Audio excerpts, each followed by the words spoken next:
Always while I'm drinking. Hello and welcome to the Nomads of Fantasy. Happy New Year. Welcome to 2024. Ew, gross. It's the first time I've said that. We are a weekly movie and video game podcast. Making every universe, a new universe, our home every week. Shake off the rust. With me this week. Yeah, shaking it off. We got Brandon with us this week. Hello, Nomads. Yes. Welcome to the year of January. And we have Eric with us. What up, gamers? Welcome to 2024. Coming at you from the new podcast studio. If you're watching the video version, you may have noticed that I'm in a different location in my house. It's because I lost my office/podcast room. So I'm making do with this horrendously annoying setup for now. Hopefully I can set something up in the future. I think it looks convenient.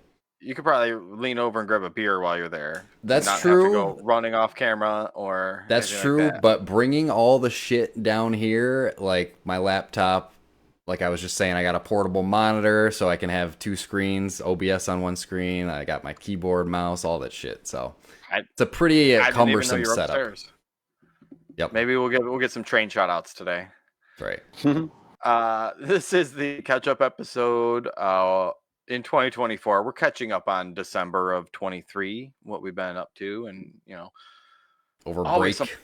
Such a good year for games that there's so many that got left behind in 2023 that are going to need to be caught up on this year as well, which is tough. Oh yeah. But what do you boys get up to during the month of December?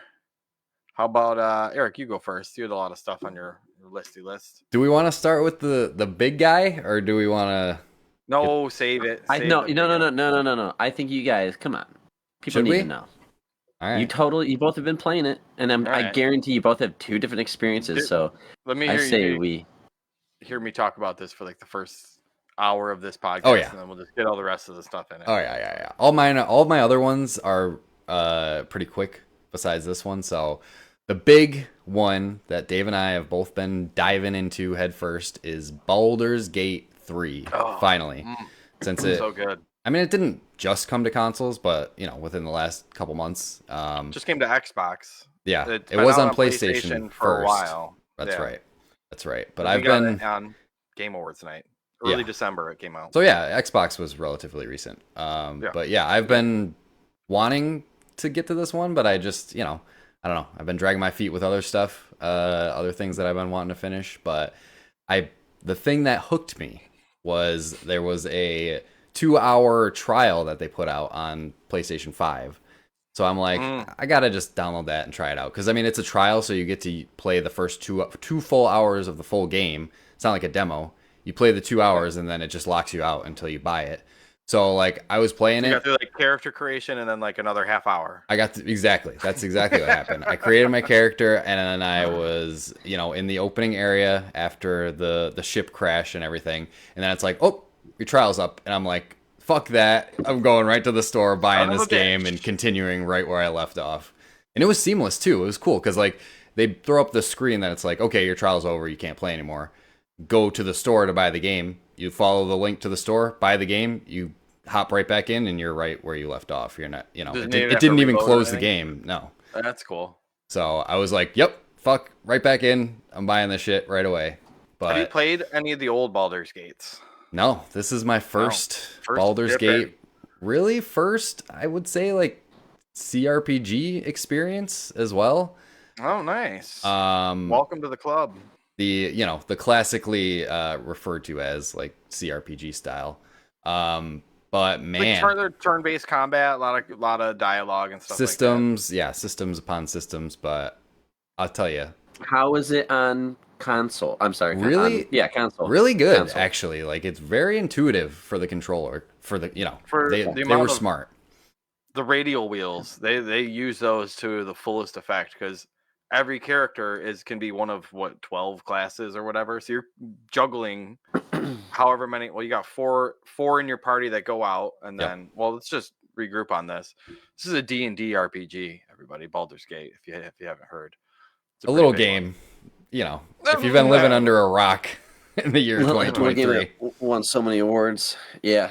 It did, yeah, and that kind of what's got me. And that, but the what was I saying? Character sheets, juggling people. Oh, the amount of decisions and stuff that go into this game is kind of bonkers. It's hard to fathom But the who's this web for that is. though? But I'll hear because I know that's like a big thing. Is like how many things there simply are for everything. But in the like you're saying the controls are pretty good. So like, is this for the general? Is this for the general public to let me say right now, play, or Brandon, is this for like you got to be a hardcore? Yeah, could I? Brandon, play this? you would absolutely hate this game. I know like you I would hate. I know I would hate Elden Ring, and I know everybody was gaga over that, and I'm like, this man, game is a little too deep. This game is systems upon systems upon systems, and I know you're not into that. Well, right? I mean, yeah.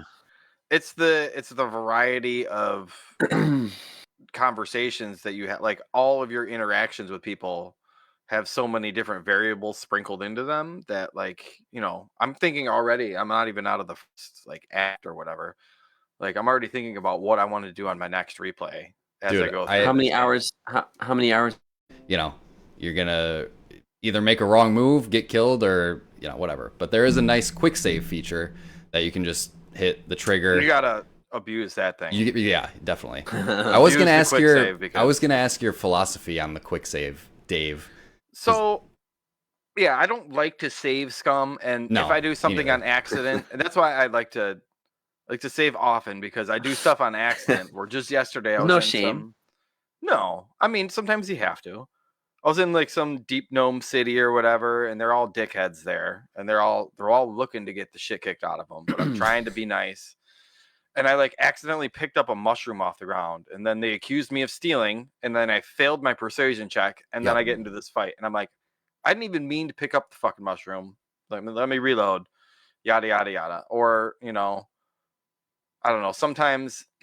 Sometimes I'm not exactly sure how the dialogue is going to shake out, so I'll make a decision, and then if I fuck up, I think for me, I'll have pre-saved, and then if I need to later when I reload it, I just redo the thing again if I want to redo it. Generally, I like to live with the consequences in like dialogue choices. But in combat, I'm fine with like not necessarily save scumming, but I will save before a combat encounter, and if I get my ass kicked, then obviously I'm just gonna reload. Yeah, for sure. And I've gotten my teeth kicked in. Dude, if you wander into an area where you are out leveled and outmatched, you will get your ass handed to you. Like you can't really like pound your head against the combat. You have to be properly leveled and have like the proper skills. I mean, you could. You'd have to have a good party build. Yeah, like, exactly. To go with it. Who is in your party currently? Let me hear that. I think I'm rolling with basically the first people that I found, just because I like the rogues. He's nasty, sneaky. Yes. And I chose. I think it's a subclass. I don't know if it's a subclass or a specialization. I forget which, but the assassination one, which is pretty nasty. Like you can get initiative, like if you attack first, it's like you have advantage on the attack roll, so like there's a lot of cool stuff you can do with him. He's laying it on a little thick for like I think he's like a gay vampire elf or something like that, but he every time because it's him and Shadowheart that I switch in and out, and every time that I switch one of them, he goes, "Darling, what do you want to see me anymore?" And every time I'm like, dude, we've known each other for this long. Just talk to me like a normal person. Like you're my bro now. Like I let him. Darling, like you're in an '80s like Dallas or what are those old shows from the '80s. I think I'm like connected to him now because I let him take a nibble on me. Oh, you son of a bitch! You never let a vampire bite you. I let him nibble on me. All right, see, hold on. Like, I'm looking at Brandon over here. He's just like I'm zoning in now. It's not my kind of game, but I'm listening. I am listening to a game that I probably wouldn't play, but I've seen the awards. I've seen people. Dude, let me tell you this. What is the thing though that's just like you gotta play, like Breath of the Wild? It's like an open world. Dude, let me tell you this. Listen to this. This game is the game that's like hooked me and that I could see myself getting obsessed with more. Like I haven't felt like this about a game since Skyrim, and we all know that Skyrim's my favorite game of all time. And like it's given me those same feelings. Exploring the world, the characters, the story, stumbling upon things as you are out in the world. Because like there's main quests that are pushing you along, same as any other RPG, but it's the side stuff that you just happen to stumble upon. Like you go into this cave and there's some cool shit in there that you would have never, you didn't go in there, you would have never found it. And like the sheer amount just gotta of depth, every decision to go in. Only in combat. Just combat. So but I can walk around in this game? Yeah. So you can walk around. You have full control of your characters. My god! I'm literally thinking you have to like move. No, you can do that. You can. Horrible. There's a dialogue flipper that you can't. Like if you're walking through a room with traps, you might want to turn it on so your party just doesn't like fucking follow you and walk into a trip mine. Okay, all right. That's easier to swallow. You do. But that's even moving around your party. You have to be careful because if you're in like a stealth situation, because you can. It's cool because you can split up your party. So you can just split off one character and have them go and do whatever. How do you do that? On PlayStation, I'm assuming it's the same on Xbox. You hold down the left trigger, and then you can either group or split whoever you want. Oh my god, that might be my problem. Thank you. Because if you're trying to be stealthy, but then one of your characters that's following you gets seen, then it initiates combat. Yeah. So I've had a bug where like I've been in dialogue with somebody and they ask me to do something where it splits the party and then I can never get the party back together, so I have to talk to everybody, dismiss them all, go back to camp, re-invite them to my party, and it's oh my god, you don't have to do that. There's a way. On the left side of the screen it should give you a prompt to like for the left trigger you hold that down and then you can control your party on the left. But no, it's like that. But Brandon, you can walk around, but the thing that makes it so good is that there's so many different ways to solve like a quest. So most times like Skyrim or Witcher, it's like go here, get this thing for me, bring it back. Like this, like depending on your alignment. I wouldn't say that about Skyrim. I feel like, or I can just slaughter everyone and steal everything and kill the guy that gave me the quest. Like there's a good amount. It's kind of like the flexibility that you have here, though. We're like, there's these goblins that are partying. Like, do you want to fight them? Do you want to release the spiders? Do you want to trick them into something? Do you want to like put poison into the wine that they're drinking and then they all just die? Like, there's so many different things. Before this, which was kind of a similar CRPG style. I played those and you can see kind of the bones of it. Those ones are thick. I never got too far into those ones, but Larian, this has almost 500,000 reviews on Steam and they're all overwhelmingly positive. All of them. Dude, it's just the thing that's drawing me in, is the world. It's that thing with the world is so well fleshed out. It's the thing I did in Skyrim, where you pick up books and you read through them because the lore is so interesting. You're reading books in a video game. You know you've done something right. Because I don't read real books in real life. Exactly. It's got that same effect on me, where it's like I just want to learn so much about this world that I'm willing to put the work in to learn about the lore and. It's really good. It's so deep. Everybody's horny as hell too. Like everybody wants to be fucking. So I mean, if you wanted to, that way too, you could just fucking take all your party's clothes off and just walk around naked. Like you have the freedom to do that. Yeah, it's got a weenie selection, and you can pick your if you want to when you're in your character. This is why you play the game. Yep. Oh yeah, that's the real reason. Well, if I can give a tip, Eric, one thing that I found that helped is I went into the settings and I flipped the button for end turn to be on hold rather than on tap. Oh, okay. Because I've skipped turns so many times that it drives me nuts. And switching it to on hold is super helpful. And I abuse guidance. I wanna just be. So do I. I want to be in AA for Guidance Anonymous. I always have Shadowheart. That's why I always have Shadowheart in my party.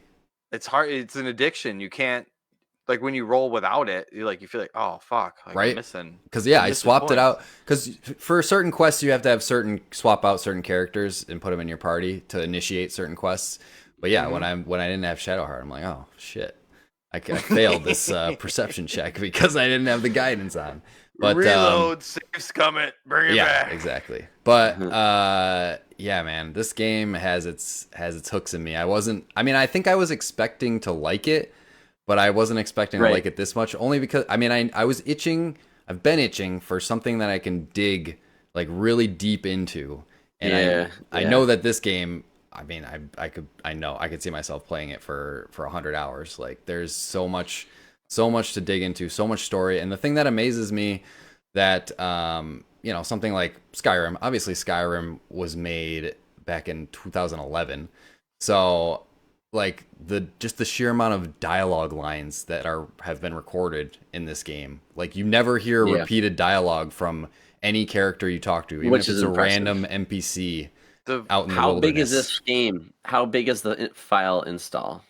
100 over 100. It's like 130. Yeah. 130. The amount of voice actors in this. That's what I'm saying. They all are fucking good. Exactly. In Skyrim, you get the same fucking 3 voice actors, but man, the voice acting, just all the characters. The wiki says Baldur's Gate 3 features. Can we just take a guess how many voice actors are in this game? 227. 135. Oh, Eric, you're strikingly close. 240 voice actors. Oh, goddamn!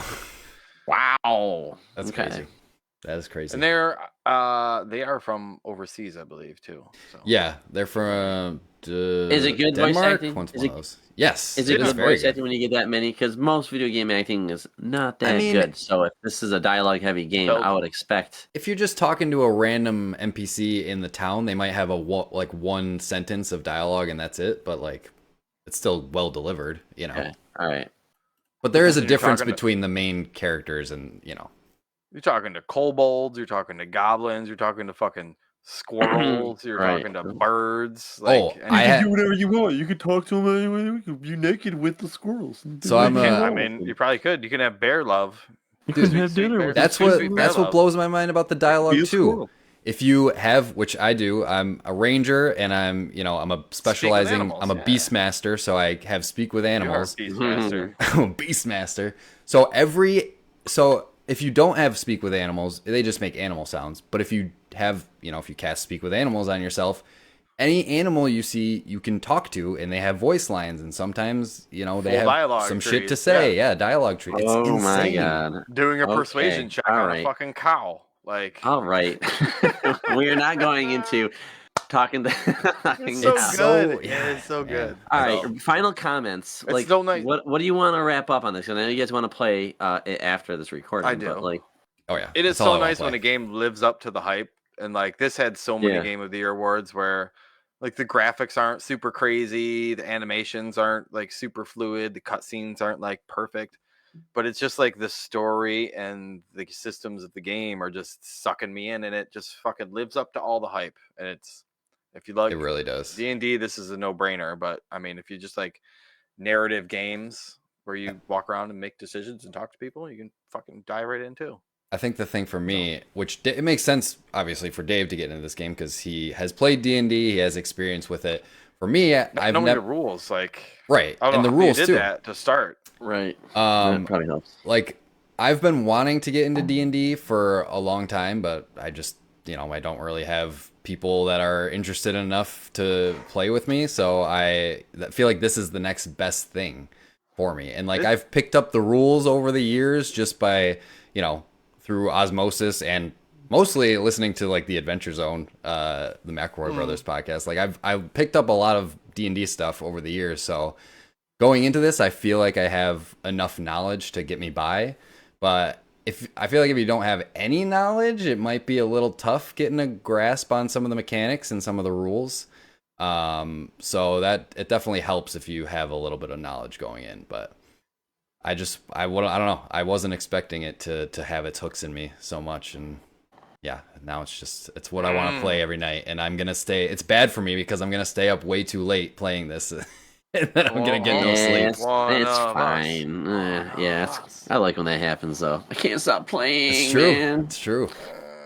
I was talking to a buddy about Guitar Hero. He's like, remember Guitar Hero? I'm like, dude, I was late to work so many times because of that fucking game.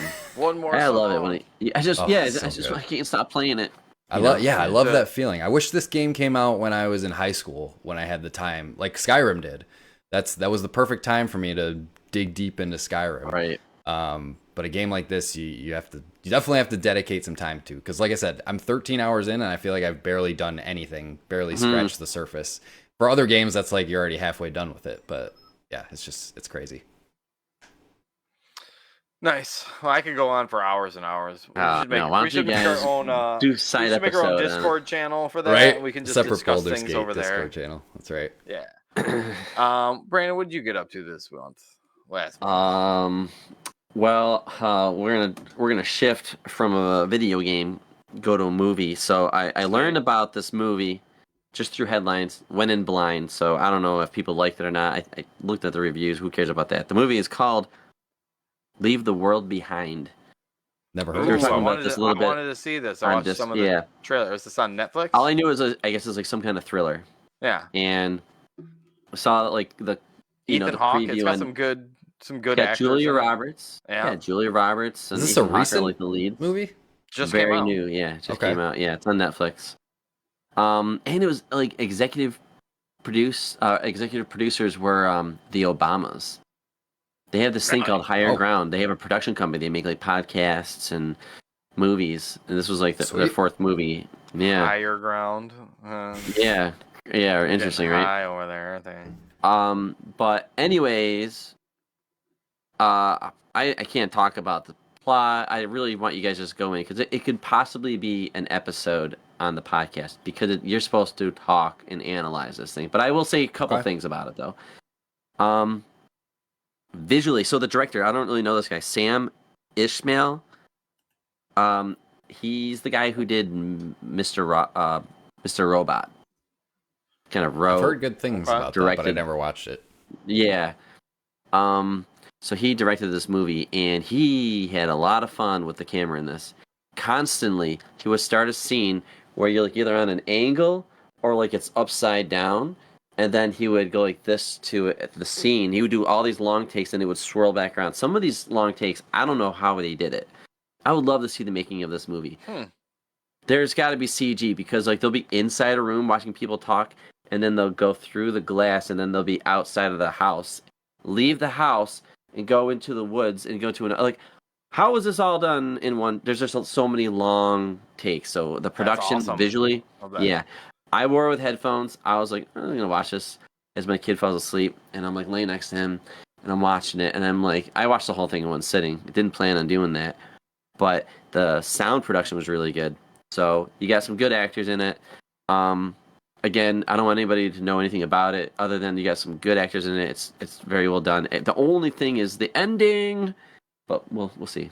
So if you guys watch it, good, bad, you'll tell me if that's it. Just the ending something is to a talk talking about. point. Okay. All right.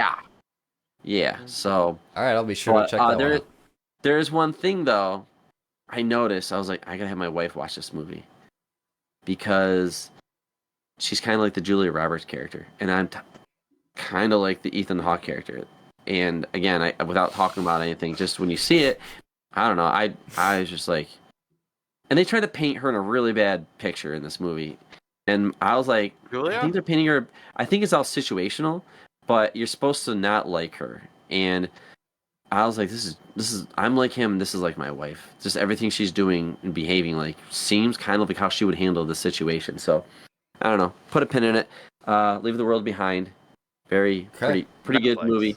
Yeah, and then I'll just quickly go into another show that I watched. Show called Gen V, which I think Dave watched a while back. Yeah, Dave talked about it. Yep. Eric, you have yet to see it. I have not seen it yet. No. Okay. Yeah, it is so. It's just more The Boys, except a different cat. It's just like college shit. So. Sex and drugs and, worrying about popularity, right? And that's what all the superheroes are doing in these. They're all psychopaths. I don't know. There's a great conspiracy subplot. I didn't like how it ended, though. Like how it kind of wraps up and leaves. Yeah. Just kind of abrupt. Yeah. So... A little bit. that felt weird. But other than that, totally. If you like The Boys, watch Gen V. There's really no difference. Just because there's like younger kids, it's like I said, it will tie in. Yeah. To The Boys at some point. So. Oh yeah. Oh yeah, totally. For sure. That's definitely on my list. See some of those actors actually make an appearance on The Boys. I don't know. I will. I think they should. There's all these side groups in The Boys where there's like different, like there's the 7, but then there's also like this group over here and that group, and like they all have their own fucked up stories. I will certainly watch it before the next season of The Boys comes out, which is sort of soon. I mean, they already had a trailer for it. I think it's they're done supposed to be this year. So, okay. That'll be cool. The Boys. That'll be cool. Yeah. Well, I got some shows also. I subscribe to the like Apple. I forgot what it's called. It's like the Apple Family Plan where you get Apple TV Plus, Apple Arcade. What a great deal. So I really never used Apple TV Plus at all. So we wanted to take the tour. We wanted to explore, see what was going on there. I'm hearing some good things on that platform. Let me tell you, we watched 3 shows. Well, we watched 2, and we're in the middle of one. The one we're in the middle of now is Ted Lasso, which Dave talked about already on a previous episode. How you liking it so far? It's great. It took a little bit of convincing to get my wife into, because it's just that hurdle of like, we don't care about soccer, but I'm like, it's not about the soccer. Episode, you can make your decision. Right. I feel like one episode is. That's what I said. I'm like, listen, let's just check it out. And you instantly fall in love with Ted Lasso's character, and Jason Sudeikis is just phenomenal in it. All the actors are phenomenal in it. Okay, but it's just like you said, it's a feel good show. It's inspirational. It makes you want to go out and do something. It's very good. Okay. Are you in the first season of that? I'm still in the first season. I don't know how many episodes are per season. I think we're on like episode 8 or 9 10 or something. Yeah. So it feels like the first season is coming to a close with where we are now. And there's 2 other shows. So I watched, which are both shows with only 1 season. Severance is the first one we watched. Yeah, which is I want to see Severance. Fucking amazing. I absolutely love it. It's so good. Just the conceit of it. I think I mentioned the plot, just the overall plot summary to you guys. But basically, like, these people work for this organization, like it's a big corporation, kind of like Amazon or whatever.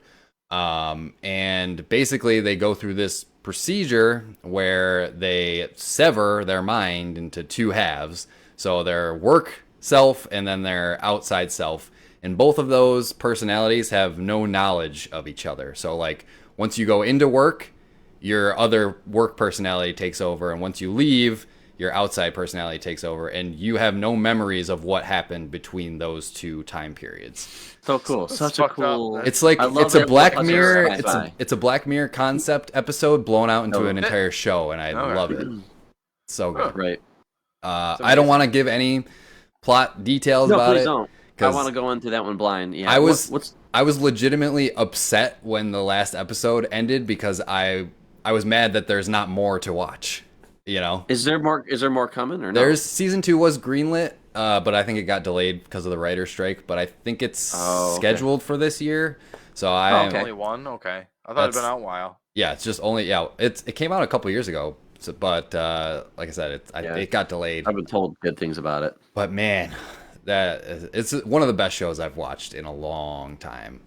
Damn. So I highly recommend it. Just the way it ends too is like I said, I was mad that I couldn't watch more because there's no more to watch right now. And then the last show I checked out was Shrinking, which I don't know if you guys heard about this one, but it is on Apple TV with Jason Segel and Harrison Ford. So yeah. I heard Harrison Ford's really good in this. Dude, another really amazing show.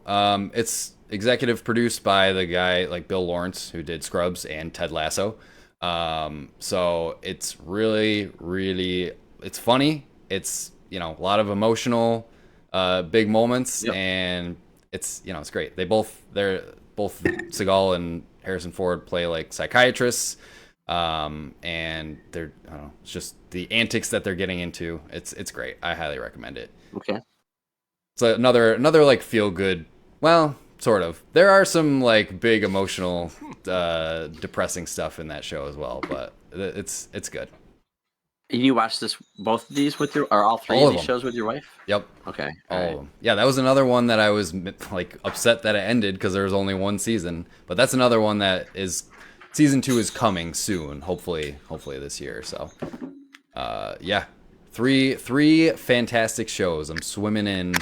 Oh yeah, crack that Miller. I'm swimming in good TV.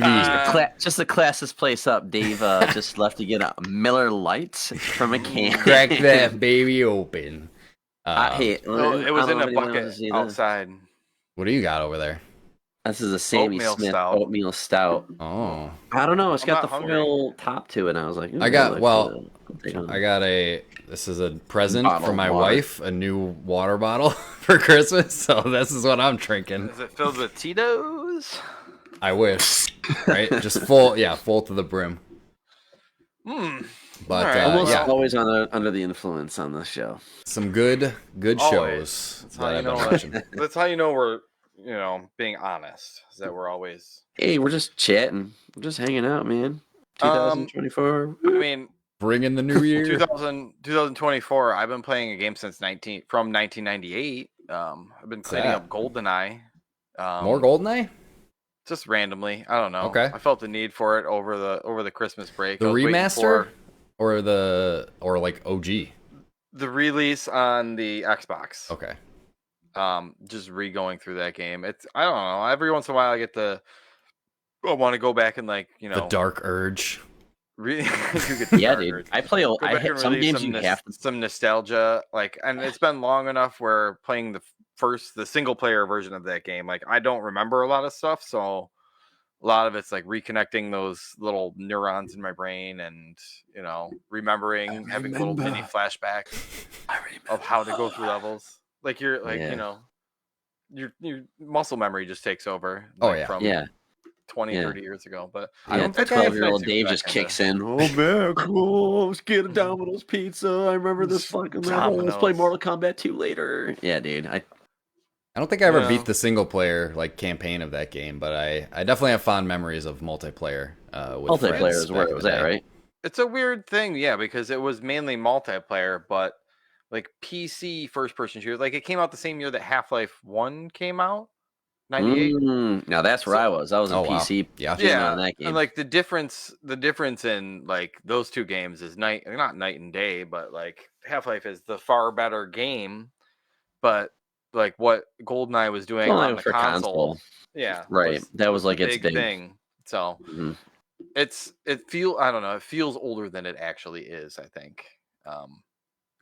But yeah, it's nice to go back and kind of appreciate some of the old level design. The modern version they released feels good with the modernized third-person shooter controls. I played a little bit of it too, first couple missions, and I don't know, it still feels good. 60 FPS looks good too. The tricks that they do to not have too many things in the screen, or the draw distance on that game is so short.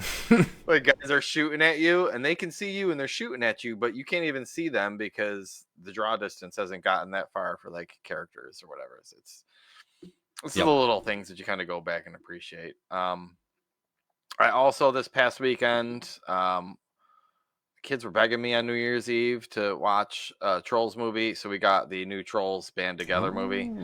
How was that?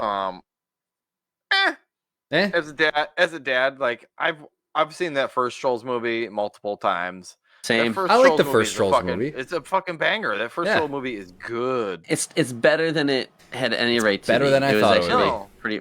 It had charm. The characters were great. They do some nice stuff with the 3D in it, where they everything has that fuzzy texture feel to it, where it's high enough quality where it it's got that I made it in my bedroom with paper dolls and kind of stuff, look to it and stuff like that. But new one. What do you want out of what are the fourth Trolls? Third, right? It's the third Trolls. Oh, it's the third? Yeah. No, it's only the third. Which one has the goth rock band? That's the number 2. That was just the second one. Yeah. Okay. I know they released a Christmas. Okay. All right. They did release a Christmas thing. Yeah, maybe that's why I'm thinking there's some. probably some other things. All right, so it's only the third. So they're completing their trilogy of their planned trilogy for the Trolls verse. Okay, wrapping up the Trolls verse, or whatever we're calling it these days. As a dad, I'm gonna give you guys a little bit of parenting advice. Just fucking wait. Don't buy it. I didn't plan on it. I didn't. I know, but if you get asked, I'm just here to help. This feels like, I don't know. This one's all like boy bands, and now everybody's got a family, and it's like the first one. The magic from the first movie is not there in this third movie. So I don't think I ever even saw the second movie. So I think it was just that first one. The second one wasn't bad. I feel like I enjoyed the second one more than the first, but I don't know, recency. You know, so I don't remember much of the first one. Don't rush. Just wait and savor it.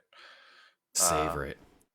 Yeah, make it a treat for your kids in like 4 months when it comes out on Netflix. Then you can make a night out of it. Then don't spend $30 to rent it or buy it now. Is that Illumination? I believe so. Yeah. I think that's like DreamWorks or something. Or is it DreamWorks? Yeah, DreamWorks. Yeah, Illumination is like the Minions and like the fucking Mario Grinch. Newer Grinch movies. It is Universal Pictures. Okay. Oh, Universal. Okay, interesting. Distributed by Universal. Yeah, there's only a couple like big animation studios these days. There's like Sony, there's DreamWorks, Illumination, Pixar. That's about it. And then Universal. This one's got some solid cast members in there. We got Amy Schumer, Eric Andre, Kenan Thompson is like in it more than I thought he would be. A lot of those animated, even the shitty ones, will have like pretty big names in them. Yeah, I have a crush on Anna Kendrick, so I'm always in for anything she does. Oh, nice. She is pretty adorable. Like, it's hard to not.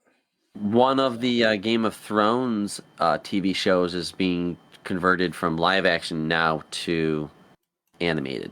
So we're going to be getting an animated Game of Thrones show. That's pretty cool. All right, I'm in. Yep. Is it like anime animated, or is it like... It didn't say, it just said animated due to cost. It's like that, like Castlevania. I was going to say, I could see that being in the style of like American anime, like Castlevania. Yes. You know?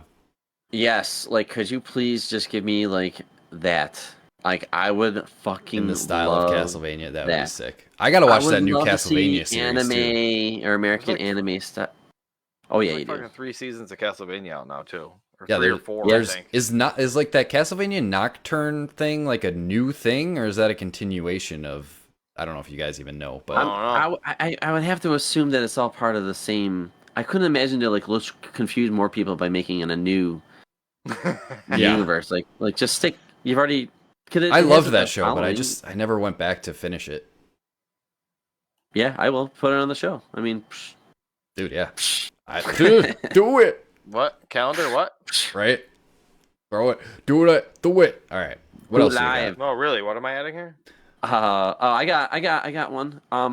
So there's a bunch of games on sale. I always scoop up games around this time, and I don't know. I'm not that into vampires, but there's a game called Vampyr. I'm sorry, Vampyr. Oh, because it's Vampyr. So I didn't really know what this game was, and I was mistaking it from that Vampire Masquerade that came out or whatever. And I'm like, oh, not that game. I don't want to play that. No, this is something different. It's actually pretty cool. I think I got it for like $8. Oh, $6. Ill Will in the Twitch chat says Nocturne is amazing, so we should put it on the schedule. Oh, okay, all right. Yeah, it's a continuation hundreds of years later. Ooh. Oh, okay, all right. So cool. So it's still. So maybe we just bang out some Castlevania shows.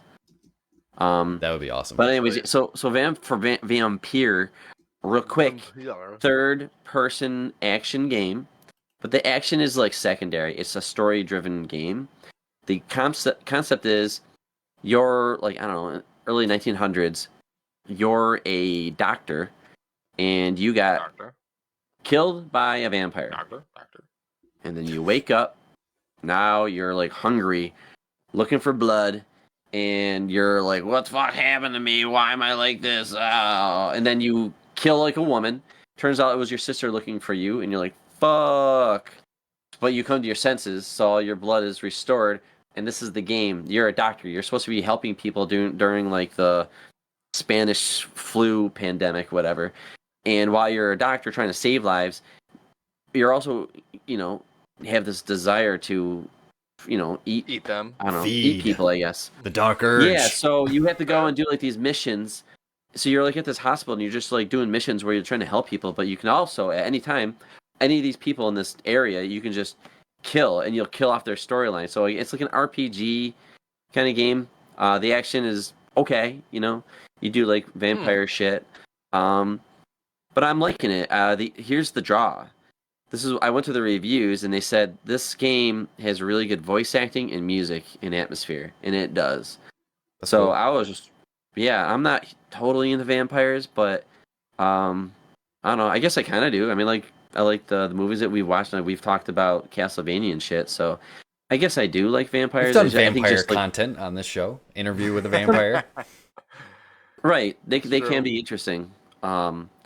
Anyways, but yeah, I don't know. If you see it on sale and you feel like playing something, it's a cool concept because I've never played anything like this where, like, oh, you gonna help me? You gonna fucking help that guy? And you're like, all right, well, this guy's being fucking an asshole.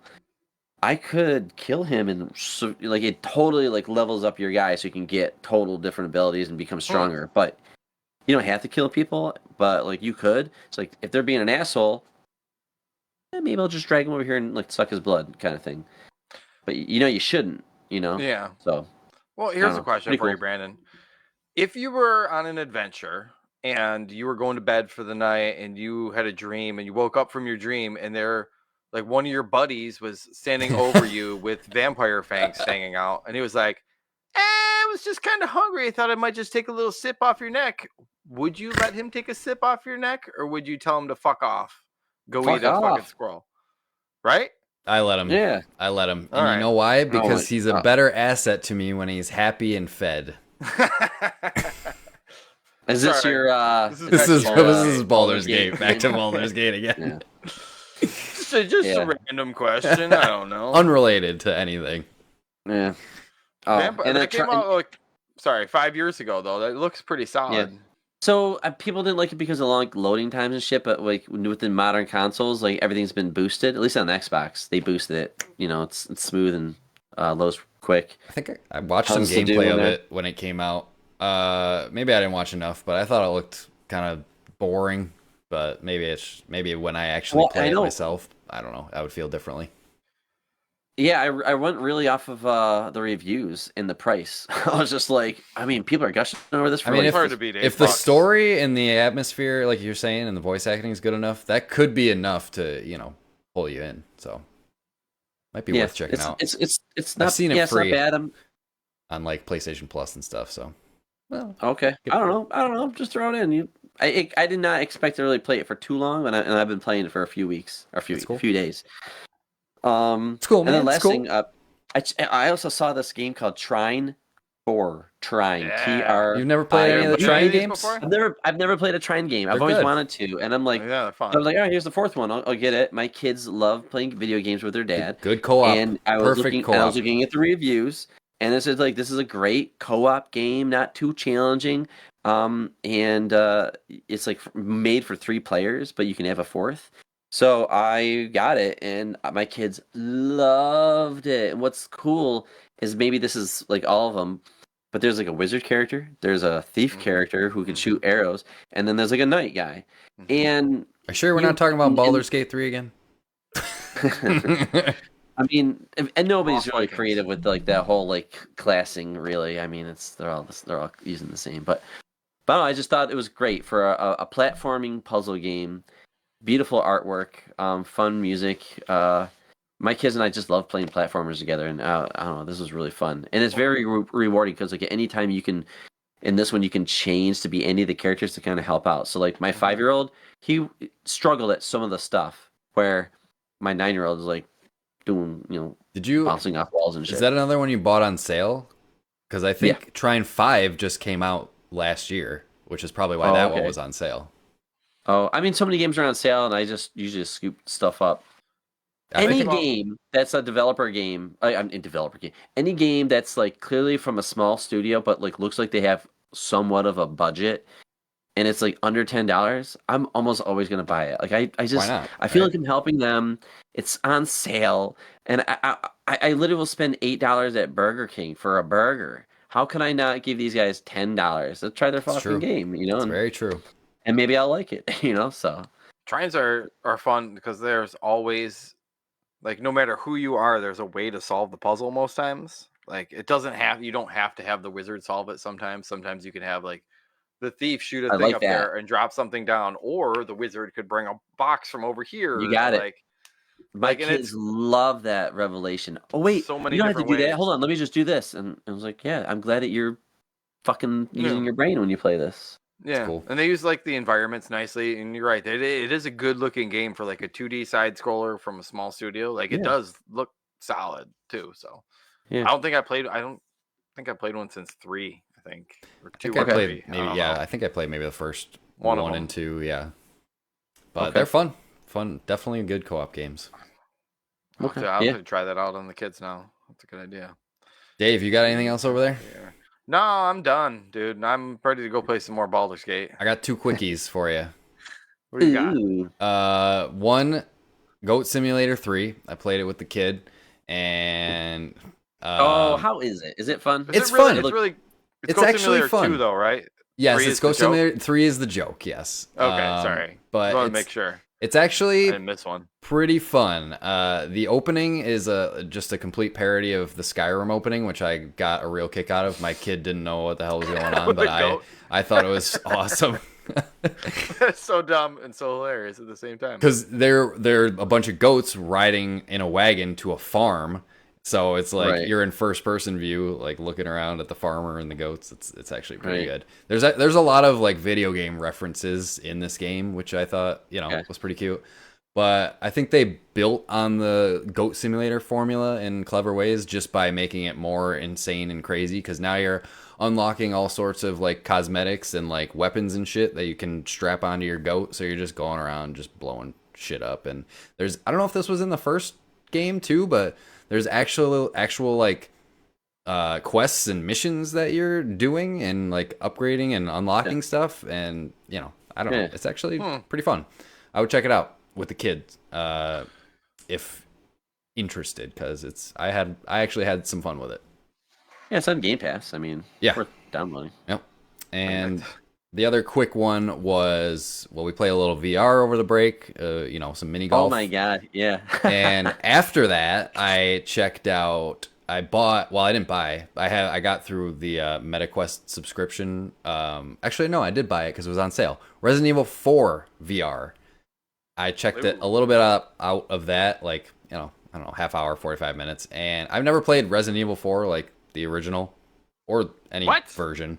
At all? No, not at all. I've seen like a playthrough of it, so I know all the beats and stuff, but I have not played it myself. But in VR, it's actually really, really good. Like translated into VR, it feels and looks really awesome.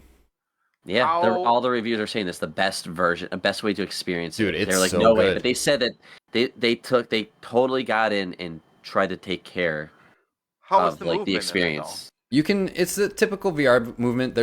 You can either choose the smooth movement with the analog, which I do because I don't get motion sick.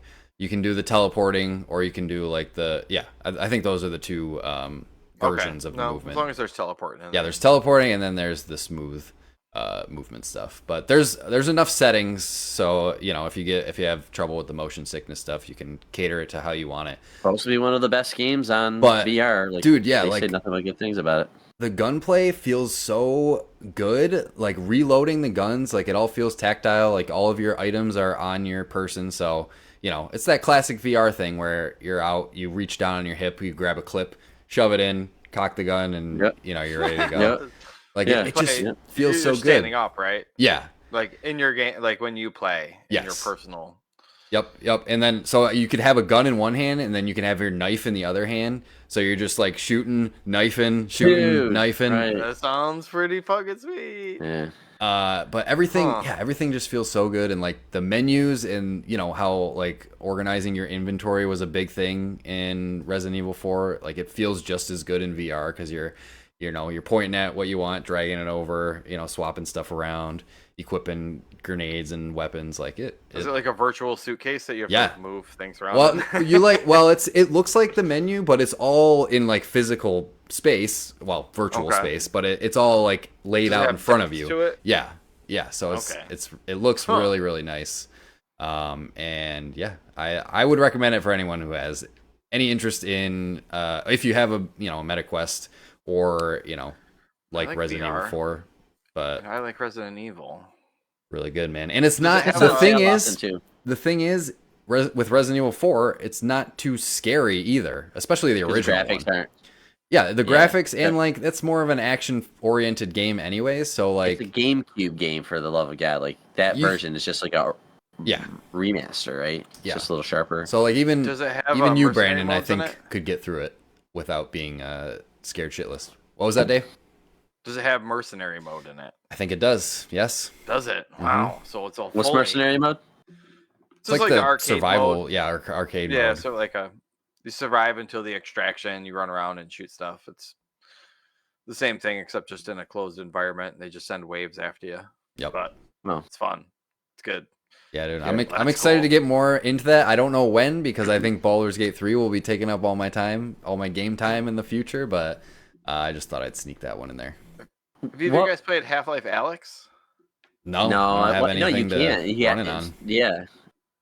You could. Oh, that's not Oculus? You could do it on the MetaQuest if you link it to your PC, but your PC has to be good enough to run the game. Right. Okay. And, so I don't have a it's PC basically an exclusive. Yeah. I was gonna say, do you guys remember that game we tried out? It's like a 3-player. It's not a battle royale, but it was like a 3-player. The finals. The final. Yeah. I was gonna bring that up today, but I don't know if we played enough to it. But that was fun. I just like that you can have a skinny person, a medium-sized person, and a chunky person. They're called heavies. Be respectful. The heavy person is like 6'5". Like, and they look like a football player. They're gonna be a little girthy. Yeah. Yeah. They got some thick thighs, but they're also charging through walls like fucking Juggernaut. So like you gotta have a little meat. Interesting game. That one was fun. Like I could see that one, depending on how they support it. Like I could see that one getting some legs underneath it. I think if there's a game mode that catches on.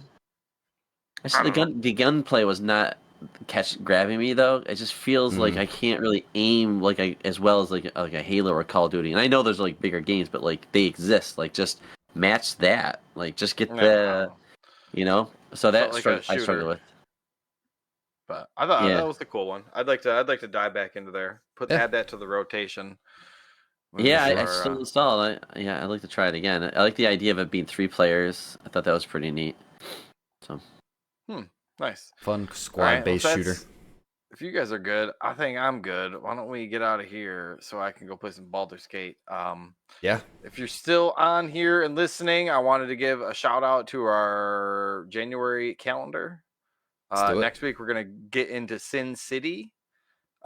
This is a movie that came out in 2005, starring Bruce Willis, Mickey Rourke, Jessica Alba. It's got a ton of people in it. Okay. But that one we were just discussing before. We haven't seen it in so long that we don't really remember, and we're kind of trying to pay a bit of a tribute. Frodo's in that. To the year of Bruce. So Frodo is in that movie. Is he? Elijah Wood. Elijah Wood is. Yeah, Elijah Wood is in Toro. Yeah. Josh Hartnett. Where did that guy go to? Yeah. Elijah Wood's in there. Michael Madsen. Like, it's kind of crazy, the people that are in this. Sweet. Yeah, it'll be fun. Sin City, because that's got a super cool style to it. So it's something that we always like to check out. Stuff that's got its own visual appeal. But end of the month, we're going to try Apocalypto, which I'm throwing this one in there into the shuffle. I'm optimistic for this one because it's just different. I don't know anything about it, so just try something. Yeah, don't know anything. Don't watch the trailer. Don't even look at anything. Just go in. Like I went and watched that movie blind. I'm like, what the fuck? I thought the movie, like the name Apocalypto, it was gonna be like Apocalypse Now, right? I always conflate those two movies. Yeah, and I was like, oh, it's just like, or like it's some like superhero monster thing or something like that. Apocalypto. We're gonna play. And it was not the case. No. But I was pleasantly surprised. Nice. All right. Yeah, that's what we got this month. Eric, why don't you get a sip of water? And I tried to sip it when my thing wasn't up. I'm like, yeah, we all do that. All right. Don't take the cap off. Hit yourself in the teeth with the bottle. Right. Oh. Yeah, that's the worst. Hitting your teeth on something hard. Ugh. So, all right, I'll bring us home for the first episode of 2024. If you want to follow us, you can follow us at Nomads of Fantasy on Twitter and Instagram. You can join our Discord at the nomadsoffantasy.com/Discord. Check out our YouTube channel, youtube.com/@nomadsoffantasy if you want video versions of the podcast. It's always fun. Oh yeah, if you want to see Brandon's beautiful face, absolutely. I would definitely check out the video versions. We stream on Twitch. That's our moneymaker right there. Yeah, he's doing his poses right now. Listen, you can't get this with the audio version, folks. Go check out the video. But we stream live on Twitch all of our episodes, and I want to get into more video game streaming once I get a proper setup studio. All that Ocarina of Time. I know. I was burnt out from that. Not really burnt out, but like I was doing it once a week, which was more than I'm used to. During the holiday season. During the holiday, it was a busy time, but You're like having bigger families growing. Like, yeah, dude, you just.